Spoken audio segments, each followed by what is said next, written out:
ስባሄ እምድ እስካርያም ለዓለመ ዓለም።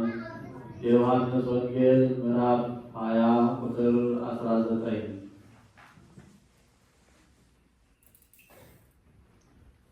ከሳምንቱ በፊተኛው በመሸ ጊዜ ደቀ መዛሙርቱ ተሰብስበው በነበሩበት አይሁድን ስለፈሩ ደጆቹ ተዘግተው ሳለ ኢየሱስ መጣ።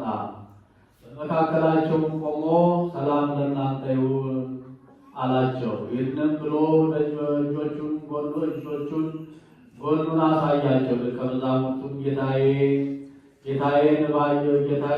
ጌታን ባዩ ጊዜ ደስ አላቸው። ኢየሱስም ዳግመኛ ሰላም ለእናንተ ይሁን፣ አብ እንደላከኝ እኔ ደግሞ እልካችኋለሁ አላቸው። ይህንን ብሎ እፍ አለባቸውና መንፈስ ቅዱስን ተቀበሉ። ኃጢአታቸውን ይቅር ያላችኋቸው ሁሉ ይቀርላቸዋል፣ ኃጢአታቸው የያዛችሁባቸው ተይዞባቸዋል አላቸው። ነገር ግን ከ12ቱ አንዱ ዲዲሞስ የሚሉት ቶማስ ኢየሱስ በመጣ ጊዜ ከእሱ ጋር አልነበረም። ሌሎቹም ደቀ መዛሙርት ጌታን አይተነዋል አሉ። እሱ ግን የችንካሩን ምልክት በእጆቼ ካላየሁ፣ ጣቴንም በችንካሩ ምልክት ካላገባሁ፣ እጄንም በጎኑ ካላገባሁ አላምንም አላቸው። ከ8 ቀን በኋላ ደቀ መዛሙርቱ ደግመው በውስጡ ነበሩ። ቶማስም ከእነሱ ጋር ነበረ። ደጆች ተዘግተው ሳለ ኢየሱስ መጣ፣ በመካከላቸው ቆመ።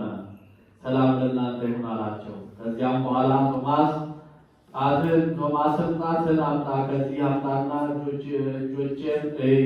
እጅህንም አምጣና በጎኔ አግባው፣ ያመንህ እንጂ ያላመንህ አትሁን አለው። ቶማስም ጌታዬ አምላኬ ብሎ መለሰለት። ኢየሱስም ስለ አየኸኝ አምነሃል፣ ሳያዩ የሚያምኑ ብፁዓን ናቸው አለው። ኢየሱስ በዚህ መጽሐፍ ያልተጻፈ ሌላ ብዙ ምልክት በደቀ መዛሙርቱ ፊት አደረገ። ነገር ግን ኢየሱስ እርሱ ክርስቶስ የእግዚአብሔር ልጅ እንደሆነ ታምኑ ዘንድ አምናችሁ በስሙ ሕይወት ይሆንላችሁ ዘንድ ይህ ተጽፏል። ሰማይና ምድር ያሉት በወልድ ያመነ ዘላለም ሕይወት አለው፣ ያላመነ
Amen.